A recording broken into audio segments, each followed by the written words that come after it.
nosili reflexní vesty. Náš seriál o náboženství se vypravíme za evangeliky. Teď se ale můžete podívat, co se tento týden dělo ve zpětném zrcátku Petra Kopeckého.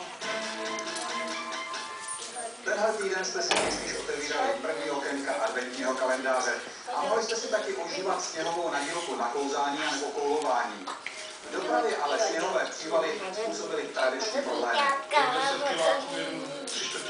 Jedny cestáře potkáme a ty jsou ještě uvízli v zácpě. Ani sníh a mráz nemohli zabránit vám školákům, abyste dávali za okna dopisy Ježíškovi s přáním dárků. V Moravském Přerově děti posílali vánoční přání, dokonce Máčka, ještě to napoje. To nikde ovládám, asi přeruskej. Já bych chtěl i grát. Ari, pojď ven.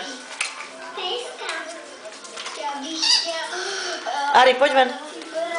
Pojď ven.